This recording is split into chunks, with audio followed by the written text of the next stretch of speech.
one of you, I think, do you want me to go through the paragraphs first or let's check the answers?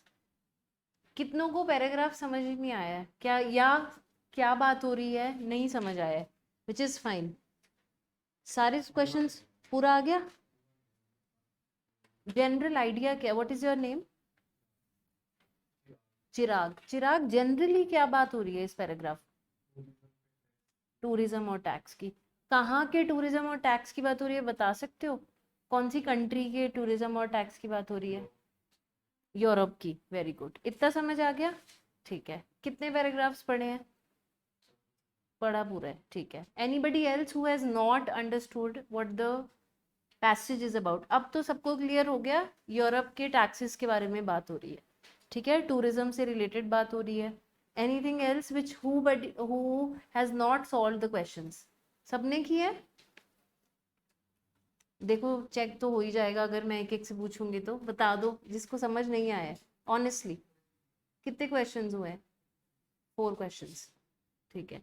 You understood what the paragraph is about, what the passage is about, all the things. ठीक है. We'll read first a few lines and then we'll solve the questions. और आप अपने answers tally कर सकते हो वो सही है या नहीं है. ठीक है.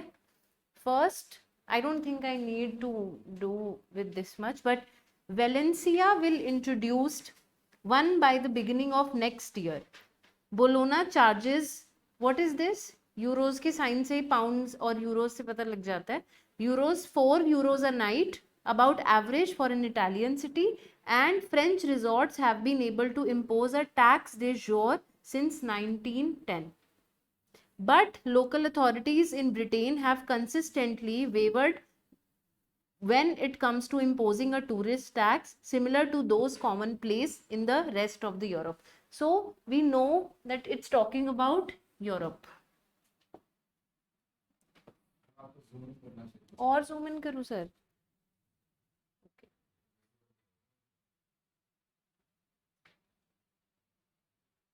अब ठीक है.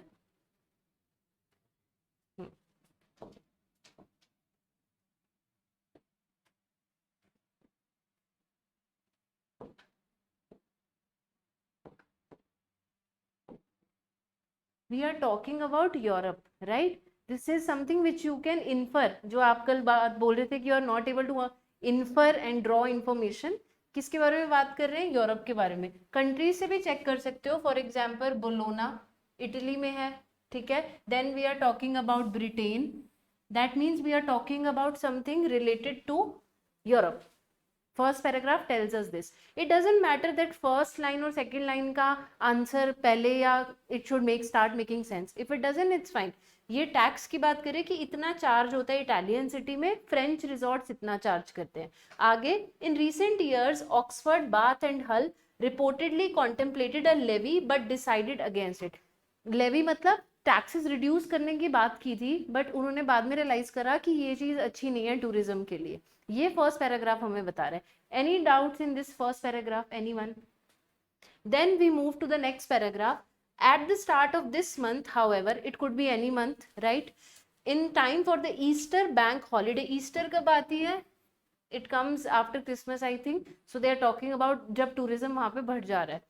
Manchester finally, Manchester is again in the UK. Okay. Finally took the plunge after winning surprisingly strong backing from the city's hosteliers. What does this line mean? That Manchester में प्लंज होना, इट गिव्स अ राइज. ठीक है. कोई चीज rise हुई, एकदम से shoot up हुई. While surprisingly strong banking from the city hoteliers. Hoteliers मतलब वहां के जो होटल चलाते हैं वो जो लोग, उनको एक प्लंज मिला. Right. Visitors staying in a Manchester city center hotel or holiday apartment are now required to pay what is it? £1. This is pound, that was euro. यहाँ पे euro था. ठीक है. This is pound. Per night city visitor charge. That means if they want to visit the city, €1 या £1 देना पड़ेगा. ये मतलब है इस सेंटेंस का. An estimated £3 million worth of annual revenue will be dedicated to tourism related and cultural projects, as well as more mundane necessities such as street cleaning. इसका मतलब क्या हुआ कि आप कोई भी कंट्री हो और वहाँ पे टूरिज्म बहुत होता है अगर, तो मेंटेनेंस करनी पड़ती है। अगर आप कभी कुछ देखने गए हो या दिल्ली हौस खास गए हो तो वहाँ पे लोग, या कोई भी मॉन्यूमेंट देखने गए हो तो वहाँ पे लोग पत्थरों से अपना नाम लिखाते हैं या चौक से अपना नाम लिखाते हैं। उसकी क्लीनिंग कौन देखता है? गवर्नमेंट ऑफ इंडिया या हेरिटेज जो मेंटेन कर रहे हैं। टूरिज्म हमारी जो अलग इंडस्ट्री है, उसका सिर्फ काम ये नहीं होता कि वो बिल्डिंग सिर्फ लोगों को वहां पहुंचाए, उसका काम उसकी क्लीनिंग होती है। वहां पे अगर बाहर बाहर से लोग आ रहे हैं तो मेंटेनेंस, राइट। इसीलिए आपको टिकट्स लगती हैं अगर आप कहीं अच्छी टूरिस्ट, इंडिया में भी अगर आप कोई जहाँ हमारी गवर्नमेंट उसको मेंटेन करी है वहां पे you will be charge money to see that, चाहे वो 10 रुपए की टिकट क्यों ना हो। क्योंकि it depends upon the students, it depends upon what are they are giving the, you know, sometimes they give they give levies to students, right. That means अगर आपके पास आप स्टूडेंट आईडी लेकर जा रहे हो तो आपको टैक्स, और यूरोप में बहुत होता है ऐसे। यूरोप में if you are carrying a student ID तो बाकी लोगों से आपको कम पैसा देना पड़ता है वो चीज देखने के लिए। तो टूरिज्म से रिलेटेड मतलब क्या क्या, अगर हम टूरिज्म के लिए पैसे टैक्स लगा रहे हैं किसी पे, तो क्या सिर्फ इसीलिए लगा रहे होते हैं कि आप हमारे देश में आ रहे हो? नहीं। किस चीजों के लिए लगा रहे होते हैं? ताकि हम कल्चरल प्रोजेक्ट्स जो वहाँ हैं उसको मेंटेन कर सके, और नेसेसिटी, स्ट्रीट क्लीनिंग है, बेसिक एक्टिविटीज, इन सब चीजों का ध्यान रख सके। ये बात समझ आ गई? इस पे क्वेश्चन है, क्वेश्चन पढ़ा है पहले तो, ठीक है। The Welsh government is preparing to follow suit, giving council power to institute a levy to pay towards the upkeep of beaches. upkeep भी वही होता है, किसी चीज को अच्छे से मेंटेन करके रखना। अगर आप यूरोप में घूमने जा रहे हो और वहां पर जाके तुम्हें सड़कों पे गड्ढे दिखेंगे तो तुम खुद बोलोगे कि हम इतना पैसा लेके लगा के क्यों आए, ये तो हम इंडिया में ही घूम लेते। So that has to look astonishing, that has to look something which is very good to see, right? Because you're visiting another country altogether. So upkeep the parks, beaches, pavements and footpaths. Edinburgh is reportedly considering a £2 night tourist tax subject to approval from the Scottish Parliament. Edinburgh Scotland में आता है। अगर आपको पता है UK, UK सिर्फ London को UK नहीं कहते, यूके में क्या क्या है, आयरलैंड और स्कॉटिश के पार्ट्स भी उसमें पहले इंक्लूडेड थे, द यूनाइटेड किंगडम जिसको कहते हैं, ठीक है। Then I think it's visible, despite inevitable concerns from business fearful of discouraging visitors, particularly in tough economic times, this is surely the right direction for travel. Is it? It we might or might not agree, but they are saying कि आज के time में जब visitors हैं या फिर globalism इतना बढ़ गया है, राइट, कि आप लोग चाहो तो आप लोग ट्रैवल कर सकते हो, you don't need a lot of constraints, specially in today's, we are not talking about covid times, but we are talking about the globalisation and internationally trips कैसे लेना ईजी हो गया, एनीबडी कैन डू। पहले नहीं इतना हो पाता था या हमारे पेरेंट्स नहीं जा पाते थे। A recent study by the Northern Powerhouse Partnership concluded that replicating होता है कॉपी करना, replicating the €1 tourism levy across England would raise to 428 million for local authorities annually. That means कि इतना पैसा वो annually raise कर सकते हैं local authorities। कहाँ की local authorities? इंग्लैंड की, ठीक है। Then we come to, it is true that swingeing cuts to council funding since 2010 put that figure in sobering perspective. Now they themselves highlighted this, that means we are going to get question, right? It's already in the passage. It is true, अगर आप इस sentence का meaning समझने की कोशिश करो, it is true that swingeing cuts to council, that means these cuts, कोई भी cuts हो सकते हैं, swingeing का अगर नहीं भी पता है मतलब, council funding since 2020 put that figure in sobering perspective. Sobering होता है something in a perspective which is not the right one, right? Sobering means that it's a sad part which is happening, and perspective means किसी चीज की तरफ इशारा करना। But this is nevertheless money that can be used for the common good. इस बात का ये भी मतलब निकल के आ रहा है सेकंड सेंटेंस से कि शायद वो अपने बेनिफिट के लिए इस पैसे को यूज कर सकते हैं। करप्शन तो हर जगह ही है, ऐसा नहीं है कि हमारे ही देश में है या किसी और के देश में नहीं है या हमारे देश में सब सही है, right. So they are saying nevertheless, चाहे ये पैसा, मुझे इस सेंटेंस से ये समझ आ रहा है इट इज ट्रू वाले से, कि ये बोलना चाह रहे हैं कि शायद ऐसा स्विंजनिंग कट हो सकता है किसी और चीज के लिए यूज किया जाए, बट नेवरदलेस मतलब हाउएवर ये पैसा यूज किया जा सकता है कॉमन गुड के लिए, कॉमन लोगों के लिए, in places where there is an unacceptable gulf between the circumstances of well heeled seasonal visitors and members of host communities. Gulf होता है डिफरेंस, ठीक है। तो दो जो, या तो हम कॉमन गुड के लिए यूज कर सकते हैं या फिर जो लोग वहां आ रहे हैं उनके लिए यूज कर सकते हैं। Any doubts in these 3 first paragraphs? If somebody had a doubt, clear हुआ थोड़ा how to read the passage? You were having problems ना both of you? समझ आया जो हमने डिस्कस करा? Okay.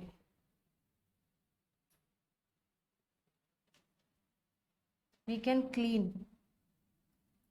We can erase.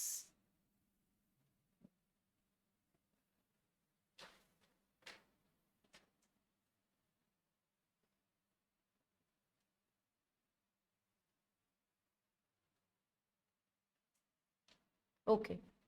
Then in regions such as Cornwall and Cumbria, this is also in England, right? Where the influx of visitors, influx क्या होगा? ज्यादा आना। इनफ्लक्स होता है बहुत एक बड़ी मात्रा में कोई चीज आ रही है हमारी तरफ, इनफ्लक्स ऑफ फ्लो, या फ्लो जिसे कहते हैं ना कि बढ़ गया एकदम से। Visitors places a heavy load on sometimes crumbling infrastructure. क्या होगा अगर बहुत सारे विजिटर्स एक ही जगह में आ रहे हैं तो? क्रम्बलिंग का मतलब क्या हो सकता है? इंफ्रास्ट्रक्चर क्या होता है? ये इंफ्रास्ट्रक्चर है ना। क्रम्बलिंग मतलब टूटना। जैसे कल हमने एक और चीज सीखी थी, कोलैप्स, वैसे ही क्रम्बलिंग, कोई भी चीज टूट रही। जैसे कि ये रूम के अंदर अगर मान लो मुश्किल से 30 लोगों की कैपेसिटी है, मैं यहाँ पे 300 लोग डाल दूं इस बिल्डिंग, इस कमरे के अंदर, तो ये क्रम्बल कर जाएगी ना। या मैं बंद कर दूं, तो क्रम्बलिंग मीन्स टूटना किसी चीज का। दैट मीन्स इनफ्लक्स ऑफ ज्यादा, आप सेंटेंस रिलेट करोगे तो you'll understand. Influx of visitors places a heavy load on sometimes crumbling infrastructure.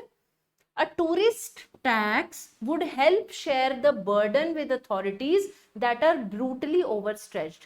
That means अगर बहुत सारे लोग एक साथ आ रहे हैं तो अथॉरिटीज को मेंटेनेंस करने के लिए टूरिस्ट टैक्स हेल्प कर सकता है। पैसा तो हर चीज में हेल्प करता है, या तो आप अपने इंफ्रास्ट्रक्चर मेंटेन कर सकते हो, या आप किसी के ऊपर अगर आप फी लगाओगे तो हर कोई ऐसे घूमने के उसको प्रॉपर्टी को डिस्ट्रॉय करने नहीं आ जाएगा। सिर्फ दे विल प्लान। अगर आप म्यूजियम देखने जा रहे हो तो अगर आप अपने फ्रेंड्स के साथ, एक टिकट है अगर वहां मान लो 100 रुपए की भी है, तो भी आप सोचोगे ना कि अब मुझे अपने पैसे दे के जाना पड़ेगा, right? So tax can help with that. Then in the absence of a fair settlement for local government funding, some recognition of the special requirements of such areas is urgently required. Understood? It is urgently required. As council officials in thinly populated Cumbria, thinly populated का मतलब हो गया less populated, Cumbria have pointed out, the Department for Transport funds the region's potholed road. Potholed road कौन सी हो गई? कहाँ होती है potholed road? क्या होती है potholed road? देखते ही हो ये तो, you should respond. What is a potholed road? Normal जो आप देखते हो, जो यहाँ पे है हमारी कंट्री में बहुत ज्यादा, network only per head basis, but many millions of visitors use it to access the lakes each year. That means सिर्फ ये नहीं है कि आप जिस एक मॉन्यूमेंट को देखने जा रहे हो उसी के लिए टैक्स जरूरी है, but when you are travelling, जिस रोड से आप ट्रैवल कर रहे हो उसमें भी अगर पॉट होल्स हैं, दैट मीन्स उसकी भी मेंटेनेंस करनी पड़ेगी, क्योंकि वहां से ट्रैवलर्स जाते हैं, ठीक है। टीएलटी का काम सिर्फ ये थोड़ी है कि अंदर अच्छा हो, they might be interested in also making the place parking friendly. Understand? More broadly, at a time when the debates about the social and environmental impacts of tourism has become increasingly tense, a levy provides a means through which communities can exercise some influence and control. That means कि वहाँ की जो local communities हैं उनके पास भी थोड़ा सा right होगा, थोड़े से पावर होगी, या आप उनकी भी हेल्प कर सकते हो। अगर एक एरिया टूरिज्म की वजह से डेवलप होता है तो वहाँ के जो लोकल्स हैं उनके लिए भी तो अच्छा होता है। जैसे अगर आप हिमाचल जाते हो या पहाड़ों में घूमने जाते हो तो वहाँ के टूरिज्म से लोग भी तो बेनिफिट होते हैं। वो आपको मैगी बना के जो दे रहा है वो कितनी सेल कर लेता होगा मैगी बना के देने में। अगर उसके पास एक इंफ्रास्ट्रक्चर गवर्नमेंट उसको दे रही है कि हाँ आप अपनी दुकान यहाँ खोलो, या मंदिरों में जाते हो, पहाड़ों में चढ़ रहे हो तो साइड में लोग प्रसाद की इतनी दुकान खोल के बैठे हुए हैं, उनका घर कैसे चल रहा है? टूरिस्ट से चल रहा है ना, right? And then why is it important? It also uplifts the local community, उनको रेवेन्यू जनरेट होता है, ठीक है? टूरिज्म इंडस्ट्री इसलिए इंपॉर्टेंट होती है। Then where were we? Yeah, controversies over the proportion of second homes in tourist hotspot such as Whitby have illustrated that a better balance need to be struck between the interest of the residents and visitors in many of the country's most attractive destinations. जहाँ पे बहुत ज़्यादा लोग आ रहे हैं उसका balance maintain होना चाहिए, right? Faced with similar challenges, Valencia's regional parliament intends to devote part of the new tourism tax revenue towards the construction of affordable housing for local residents. अब जो आप टूरिस्ट बाहर से जाके वहां पे पैसे दे रहे हो, ऑब्वियस सी बात है कि वहां के लोगों का अगर घर अच्छा डेवलप्ड नहीं है तो देखिए that money can also be use to provide them houses. We can not only generate money through this thing कि कंट्री में ही प्रोडक्शन करो और कंट्री में ही मनी प्रोड्यूस हो जाएगा। टूरिज्म के लिए हम क्यों इनवाइट करते हैं लोगों को? एंड आर कंट्री, हमारी कंट्री का बहुत टूरिज्म पॉपुलर है, राइट? बिकॉज बाहर से लोग आते हैं तो यहाँ पे हमें डेवलपमेंट मिलती है, ठीक है? वो हम नहीं जाएंगे उसके चैलेंजेस पे कि कितना कॉमन पब्लिक तक आता है, बट होता है, ठीक है? आप चाहो तो कर सकते हो। Then this type of approach can reinvigorate local democracy. That means आप local democracy को भी uplift करोगे। Inculcate a sense of shared stewardship. Inculcate होता है किसी के अंदर उसको समझाना, उसके अंदर उसके अंदर उसको जागरूक करना कोई चीज। जैसे मैं आपके अंदर इनकलकेट करूं मैनर्स, बच्चा बड़ा होता है तो मैंने आपको सिखाई है चीजें कि आपको ऐसे उठना है, ऐसे बात करनी है, कोई आ रहा है तो नमस्ते करना है, ठीक है? Inculcate, right? Stewardship for places that are part of our national heritage and ensured that the financial benefits of tourism are more equitably shared. अगर उस जगह में वहां के जो बेनिफिट्स हैं, टूरिस्ट टैक्स है, अगर सिर्फ गवर्नमेंट वो सारा पैसा लेके चली जाएगी और लोकल्स को नहीं हेल्प करेगी तो लोकल्स माइट ऑल्सो फील कि हम किसी की मदद क्यों करें, हमें क्या फायदा इस चीज से? तो इक्विटेबली शेयर करते हैं तो एक कंट्री प्रॉपरली ग्रो हो सकती है, right? In all the benefits, with all the benefits. Then in foreign destinations where levies have been introduced, visitor economies continue to flourish. Manchester has led this way, others should follow. Manchester ये कर चुका है, बाकी लोग को भी करना चाहिए क्योंकि इससे फायदा होता है। Understood the passage, right? Each and every line is clear, सबको समझ आ गया कैसे कैसे हमने रिलेट की है सारी बातें? Now we'll come to the questions.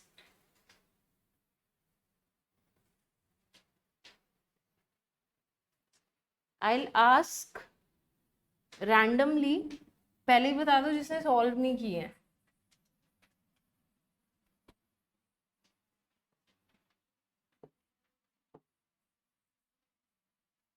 First question is, what is the primary use of the revenue generated by the £1 per night city visitor charge in Manchester? Starting के पैराग्राफ पे जाओ अपनी अपनी शीट्स में। First paragraph is talking about Manchester, right? What are they saying? क्या बोल रहे हैं? पढ़ो पैराग्राफ। मैनचेस्टर क्या यूज, किस लिए यूज कर रहा है $1 को? ओह आई एम सो सॉरी, £1 को टूरिज्म के लिए यूज कर रहा है। What are the options? Solely, अब now come to the options. What are they saying? Solely for the construction of affordable housing for local residents. क्या टैक्स सिर्फ इसलिए लगाएं टूरिज्म कि लोकल जो रेजिडेंट्स हैं उनको घर बना के दे सके? क्या सिर्फ पूरे पैराग्राफ में जो अभी हमने पढ़ा सिर्फ यही हो रहा था? नहीं हो रहा था। किसी ने ए ऑप्शन टिक किया है? किसी ने भी नहीं किया? तो can I cross it? Okay. Exclusively for tourism related and cultural projects. क्या अब, पहले तो पर लोकल रेजिडेंट की बात तो हुई थी ना कहीं, पर पूरी बात वो नहीं हुई थी, right? Second, exclusively, that means सिर्फ टूरिज्म रिलेटेड और कल्चरल प्रोजेक्ट की बात की थी कि सिर्फ टूरिज्म होना चाहिए और कल्चरल प्रोजेक्ट होना चाहिए। किसी ने बी टिक किया, क्रॉस कर दूं? Primarily, that means firstly, primarily होता है firstly, for street cleaning and other mundane necessities. That mundane क्या होता है? What is mundane?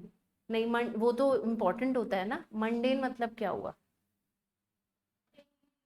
Daily use वाली चीजें, राइट? जैसे कि आपका कोई रूटीन है या ये एक्टिविटी आपके लिए बहुत मंडेन है, तो उसको आप क्या बोलते हो? This is a very daily use and kind of mundane activity. So are they talking about this primarily, मतलब सिर्फ स्ट्रीट क्लीनिंग और बाकी चीजों को मेंटेन करने के लिए, उसके लिए हो रहा है? क्रॉस कर दूं सी? फॉर अ अच्छा, ये तो क्रॉस ही कर दिया, फिर यही आंसर होगा। For a combination of tourism related and cultural projects as well as mundane necessities such as street cleaning. ये सही है। The most appropriate answer is D. सबने डी डी टिक किया या किसी ने नहीं करा? अगर किसी ने नहीं करा है तो we can discuss, that is the whole point. अगर सभी सही है तो ये क्लास ही नहीं हो रही ना, that means you don't need a teacher. सबका सही था? आपने बी करा, बी था एक्सक्लूसिवली फॉर टूरिज्म रिलेटेड। ठीक है, अब आपको समझ आया जब हमने पैराग्राफ पढ़ा that why we have to think of all the options. Understood? Okay, now next question, which is not coming.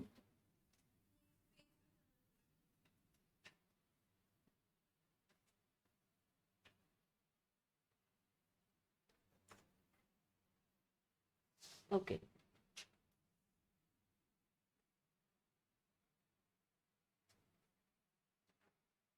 Is it visible in the back? Well,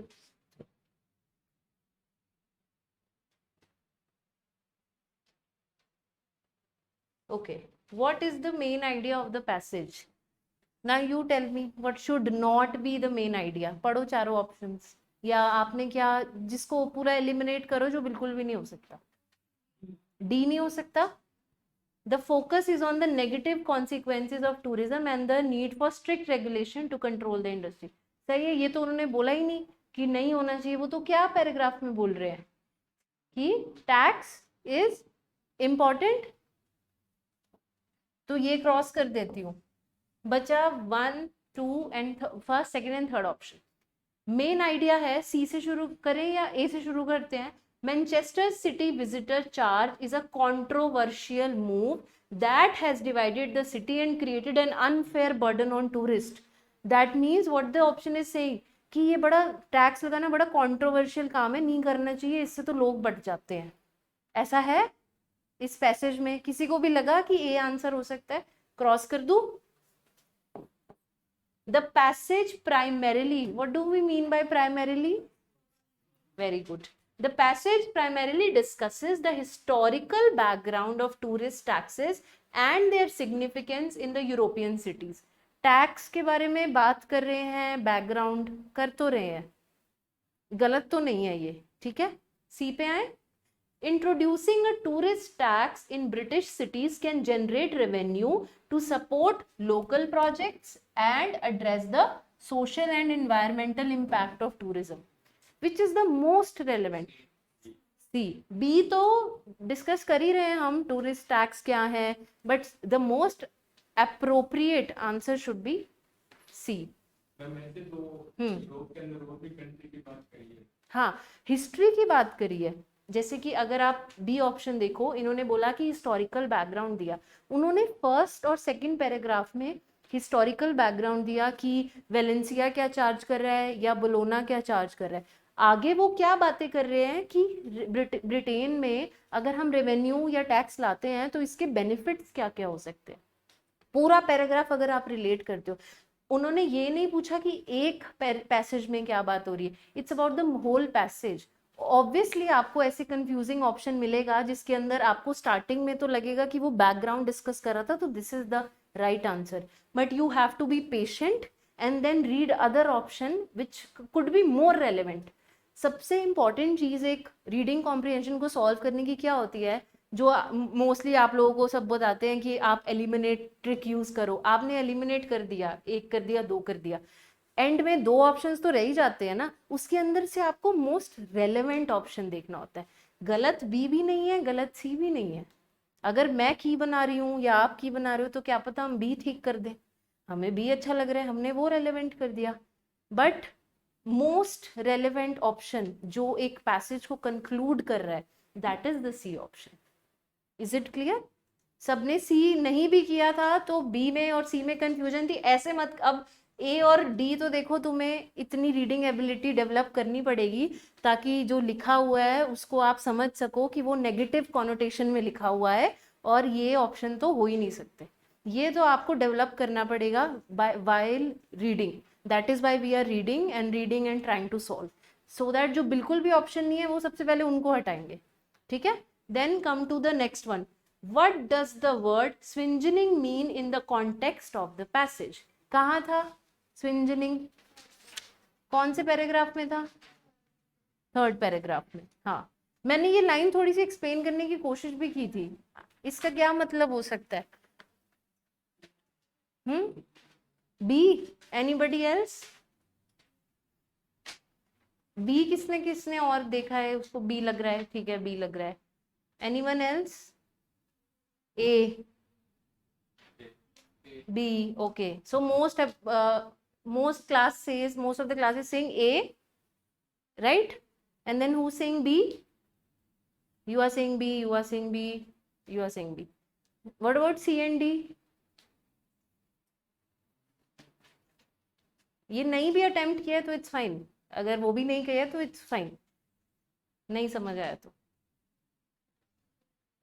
एक बार रीड करें, पैसेज पे वापस आओ. I tried to explain you. Let's suppose I also don't know every words meaning. ठीक है? Not any teacher को हर चीज भी नहीं पता होती है.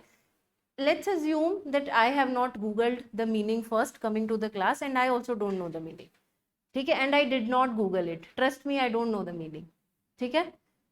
चलो, let's go to the line, the paragraph again, and हम वहां से पढ़ना शुरू कर रहे हैं. A recent study by the Northern Powerhouse Partnership concluded that replicating, मैंने बताया था replicating होता है copying. The £1 tourism levy across England would raise 428 millions for local authorities annually. ठीक है? मतलब अगर हम annually इतना एक पाउंड भी अगर कलेक्ट करने लगे एक टूरिज्म से, एक टूरिस्ट से, तो 428 मिलियंस आ सकते हैं एनुअली. अब ये कितने ज़्यादा पैसे हो गए? दैट मीन्स इतने 428 मिलियन लोग ट्रैवल करते हैं एनुअली. इसका मतलब ये हो गया इस सेंटेंस का. आगे चलते हैं. It is true that swingeing cuts to council funds since 2010 put that figure in sobering perspective. That means, that could mean, that does, I also don't know what exactly it means, but let's assume कि इसका मतलब क्या हो सकता है. It is true that swingeing cuts to counseling funding. Council funding, that means कोई government funding की बात हो रही है. That means जो उस कंट्री को रूल करे उस फंडिंग की बात हो रही होगी, उसकी काउंसिल की बात हो रही होगी. वहां पे काउंसिल ऑफ मिनिस्टर्स होते हैं. हमारे यहाँ जैसे राज्यसभा लोकसभा होती है, बाहर काउंसिल ऑफ मिनिस्टर्स बैठते हैं. ठीक है?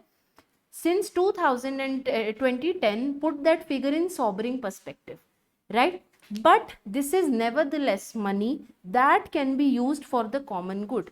Nevertheless that money can be use. That means may be I am assuming this कि वो ये बोलना चाह रहा है कि काउंसिल को मेंटेन करने के लिए ये 428 मिलियन यूज हो सकते हैं. बट नेवरदलेस अगर इसको आप और तरीके से यूज करना चाहो तो this can be also use for the common good in places where there is often an unacceptable gulf between the circumstances of well-heeled season visitors and members of host communities. Members of host communities कौन होंगे? जो वहां पे residents रह रहे हैं, local लोग रह रहे हैं. तो वहाँ जो विजिटर्स आ रहे हैं और जो उनका ख्याल रख रहे हैं, क्योंकि आप लोकल्स की हेल्प के बिना नहीं सरवाइव कर सकते। तुम मनाली पहाड़ों में घूमने जा रहे हो या कहीं भी पहाड़ कश्मीर चले गए या श्रीनगर हो, वहां पे लोकल्स तुम्हें अगर हेल्प नहीं कर पा रहे हैं कि इतनी ठंड से कैसे डील करना है, can you survive without them? You can not, right? In Paris people don't speak English, even if they know English they will only speak French because they think that their language is more superior। ठीक है, तो वो आपसे, आप उनको English आती होती है, आजकल किसको इंग्लिश नहीं आती है? हमारे पेरेंट्स भी जोड़ तोड़ के बोल लेते हैं, राइट? उनको इंग्लिश आती होती है पर they do not prefer speaking. That is why it's very hard to travel in Paris. It's very hard to, if you don't know basic hello hi भी, या रास्ता भी पूछना है तो भी आपको किसी एशियन को ढूंढना पड़ेगा, कोई चाइनीज आके आपको फिर भी समझा देगा कि इंग्लिश में कैसे रास्ता ढूंढना है या टिकट कैसे निकालनी है। अगर एक फ्रेंच इंसान है तो आप उससे ज्यादा एक्सपेक्टेशन नहीं रख सकते। That is the truth, right? So what does this paragraph mean? Let's come to the question now. what does our question says? What does the word swingeing mean in the context of the passage? ठीक है, let's come to this. Having a strong positive impact on a situation. I don't think that swingeing was pointing towards that. और if you have doubt, A पे doubt था तो इसको छोड़ देते हैं। Relating to a small or insignificant change, ये तो मतलब रिलेट हुआ ही नहीं। इनसिग्निफिकेंट चेंज की तो वो बात ही नहीं कर रहा था, वो बात कर रहा था कि इतना पैसा अगर आएगा तो ये स्विंजनिंग चेंज ला सकता है चीजों पे, तो वो चेंज इनसिग्निफिकेंट तो नहीं है। ठीक है, so I am cutting B. Marked by extreme और सिवियर कॉन्सिक्वेंसेस, क्या इस चीज के सिवियर कॉन्सिक्वेंसेस हो सकते हैं? That is our C option.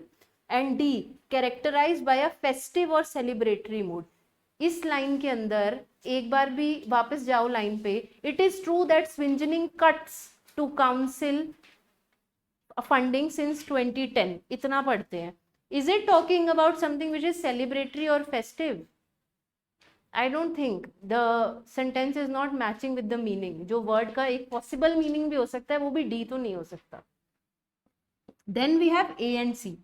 Having a strong and positive impact on a situation, but they have not mentioned, अगर आप लाइन पे वापस रीड करोगे with the whole context, they have not mentioned कि इस चीज को पॉजिटिवली कैसे ले रहे हैं। Understand? Then which is the two options which we are left are marked by extreme और severe consequences. It is true that swingeing cuts, that means, यहाँ पे अब इस वर्ड को लगा के देखो, swingeing cuts that means positive cuts या फिर एक्सट्रीम और सिवियर कॉन्सिक्वेंसेस या एक्सट्रीम कट्स, कौन सा ज्यादा रेलेवेंट है? कट्स मतलब कि पैसे का एक बड़ा चंक किसी और चीज पे लगा देना। ठीक है, तो क्या वो स्ट्रॉन्ग पॉजिटिव और सिचुएशन लाने की बात कर रहा है स्विंजिंग कट्स की आगे लाइन में, या फिर वो बात कर रहा है कि बड़ा कट अगर काउंसिल को चला जाता है? समझ रहे हो, बड़ा कट काउंसिल को चला जाता है। It is true that swingeing cuts to council funding since 2010. Does that mean of having a strong cut to the council or a positive impact? Are you understanding what I'm saying? किसी को कुछ doubt हो रहा है तो you can respond, नहीं समझ आ रहा है तो दोबारा पूछो। Understood? What should be the appropriate answer? C. Why? If you think about, अब देखो स्विंजनिंग का वर्ड्स एग्जैक्ट मीनिंग हमें नहीं पता होता है, और वो पैसेज में आया इसलिए क्योंकि आपको नहीं पता है, वही वो आपका टेस्ट ले रहा है, so that you are able to understand the context. Context क्या होता है कि उस पैराग्राफ में से मीनिंग निकालना होता है कि क्या पॉसिबल मीनिंग हो सकता है। आप डिक्शनरी में रोज बैठ के 5 वर्ड्स भी याद करने लग जाओ तो भी ये वर्ड पहुंचते पहुंचते तुम्हारे एग्जाम 6-7 एग्जाम निकल जाएंगे इस वर्ड तक डिक्शनरी में आने में, कि मैं रोज 5 वर्ड्स याद कर रहा हूँ। You are not suppose to know word meaning of every word, you are not suppose to. जरूरी नहीं है आपको हर वर्ड का मतलब पता हो, पर आपको कॉन्टेक्स्ट से मतलब निकालना सीखना है, जैसे हमने अभी किया। आप इस क्वेश्चन को और इस आंसर को दोबारा read करोगे, then you will understand what I am trying to say. Let's move forward to the next question. Okay. What can be inferred? oh sorry, which figure of speech is used in the sentence Manchester finally took the plunge? ये पढ़े हैं figure of speech, simile क्या होते हैं, metaphors क्या होते हैं, school में नहीं पढ़े, 12th में याद नहीं है? सिमिली क्या होती है? किसके साथ? एज और like, very good. As spice, as sugar, as एड आती थी ना, वो कौन सी बड़ी फेमस हो गई, दैट वन इज, उसको हम क्या कहते हैं? सिमिली। मेटाफर, हाइपरबोल क्या, अपोस्ट्रोफी क्या होती है? इतना तो इन्होंने ना तुम्हें इतना वो बना, वो समझ लिया। हाँ, अपोस्ट्रोफी ये होती है, जैसे मैं बोलूं, एक मैं बोलूं रियाज, मतलब यहाँ बहुत सारी रियाज है, एक मैं बोलूं रियाज, इसको अपोस्ट्रोफी कहते हैं। मेरा, that means this is Riyaz copy, इसको हम अपोस्ट्रोफी बोलते हैं। ऊपर वाला कॉमा नहीं बोलते, या फिर ऊपर जो लगा के कॉमा लगा देंगे, ऐसे नहीं बोलना होता, दिस इज कॉल्ड अपोस्ट्रोफी। तो ये तो पंचुएशन होती है। इन्होंने एक तो तुम्हारे को ऑप्शन ही गलत दी है, अगर तुम थोड़ा सा भी दिमाग लगा के याद करोगे तो तुम्हें ये तो एकदम एलिमिनेट हो जाएगा, जैसे ये हो गया। एज और लाइक है, Manchester finally took the plunge, तो एलिमिनेट हो गया ना, सिमिली एलिमिनेट हो गया। अपोस्ट्रोफी अगर तुमने थोड़ी सी भी पढ़ी होती पंचुएशन, ये याद करो कि अब पंचुएशन क्या होती है, कॉमा, फुल स्टॉप, ये सब होता है, तो ये अपोस्ट्रोफी नहीं है, ठीक है। देन हाइपरबोल, हाइपरबोल इज किसी बात को एग्जैजरेट करके बताना। जैसे मैं बोलूं कि ये कमरा तो इतना बड़ा था कि इसके अंदर 300 लोग आ सकते थे, आज तो मैंने क्लास में 300 बच्चों के डाउट क्लियर कर दिए। ये क्या होता है कि बात एक्सेप्टेबल हो सकती है कि हाँ आपने बहुत डाउट क्लियर किए, पर बढ़ा चढ़ा के किसी बात को बोलने को हाइपरबोल कहते हैं। क्या ये हाइपरबोल है? या final, Manchester finally took the plunge idiom है। ईडियम क्या होता है? मुहावरा। और प्लंज मतलब यही होता है कि किसी चीज को एक्सेप्ट करना वन सेल्फ में टू हायर एक्सटेंट, कोई चीज बढ़ के बतानी, ठीक है, कोई चीज बढ़ जानी को प्लंज कहते हैं। तो ये एक अपने आप में ईडियम है, तो इसका आंसर क्या हो गया? ईडियम, डी, ठीक है। Then what can be inferred about the relationship between local communities and tourist tax based on the passage? Now give me an option which is not the answer. D was what? The tourist tax always lead to a decrease in tourist numbers negatively impacting, हाँ ये तो बिल्कुल भी नहीं हो सकता। D किसी ने आंसर किया था? डी नहीं हो सकता, क्योंकि हम तो बात कर रहे हैं कि टूरिस्ट नंबर बढ़ेंगे तो कैसे हेल्प होगी हमारी, हम तो ये बात ही नहीं करें कि डिक्रीज होना है, right. And then what can be, अब बताओ, local communities are unanimously in favour of tourist taxes due to their financial benefits, ये हो सकता है? क्या लोकल कम्युनिटीज बात कर रही हैं कि हमें हमें दो पैसा? ये पैसेज में कहीं आया? नहीं आया ना, तो इसको क्रॉस कर दूं। Tourist taxes have no significant impact on the well-being of local community. Tourist अगर टैक्स देगा तो किसी की कोई मदद नहीं होगी लोकल कम्युनिटी की। ये आंसर सही है? क्रॉस कर दूं? क्या है आंसर? सी है। Which of the following statements best elaborates on the sentence in region such as Cornwall and Cumbria where the influx of visitors place a heavy load on sometimes crumbling infrastructure, a tourist tax would help share the burden with authorities? क्या answer है इसका?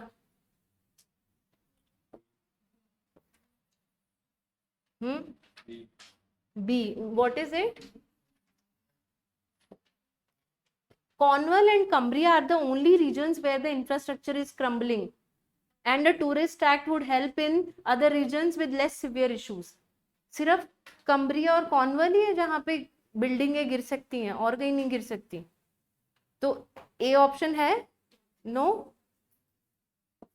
The passage implies that regions like Cornwall and Cumbria suffer from infrastructure strain due to tourism, and a tourist tax could provide financial support to relieve pressure on local authorities. Is this the right answer? B? No? Okay.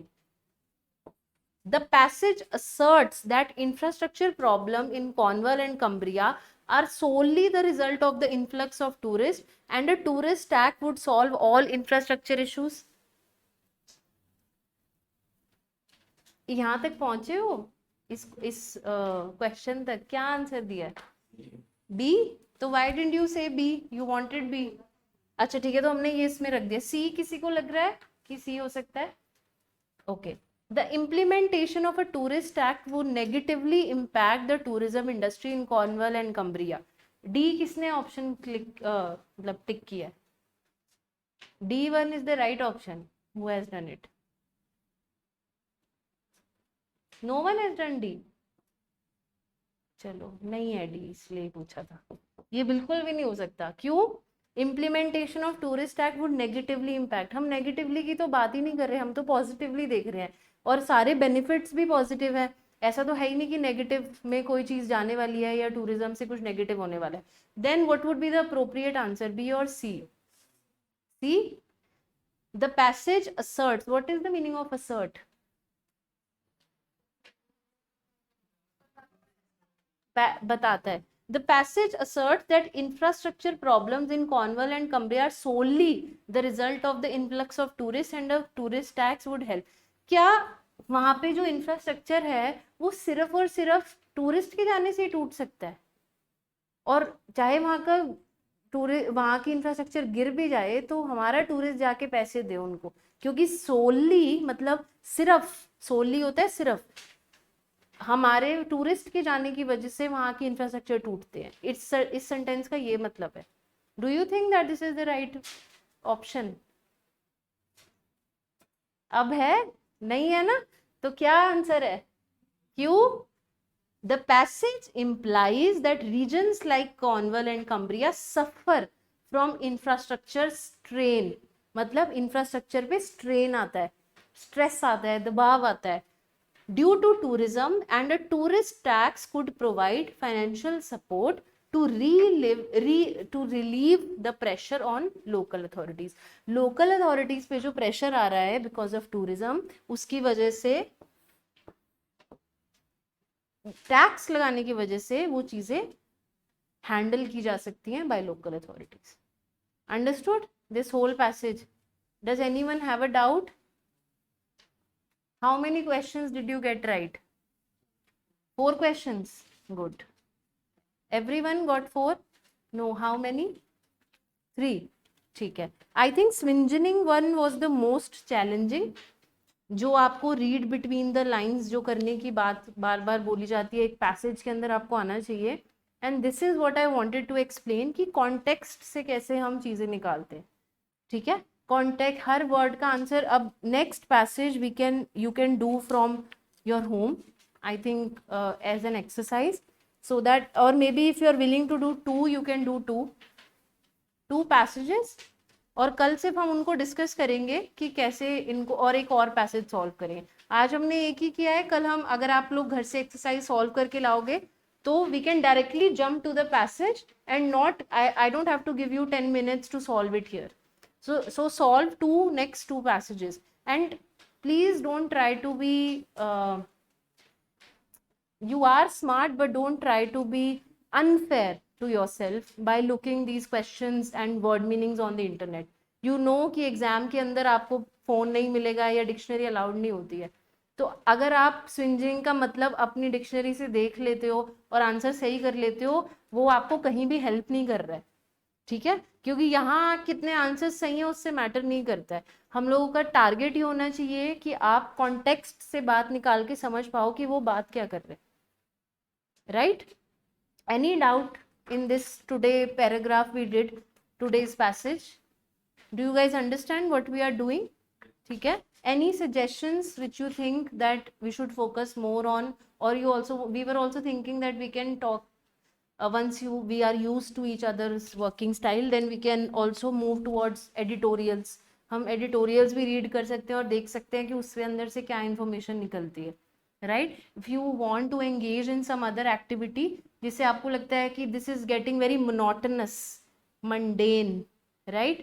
तो हम कुछ और चीज भी कर सकते हैं। monotonous is very boring, रोज रोज रोज रोज एक चीज कर रहे होते हैं, तो हम एक्टिविटी को थोड़ा एनलाइटन भी कर सकते हैं ताकि हम बाकी चीजों पे फोकस करें एंड क्वेश्चन मीनिंग निकालना सीखें।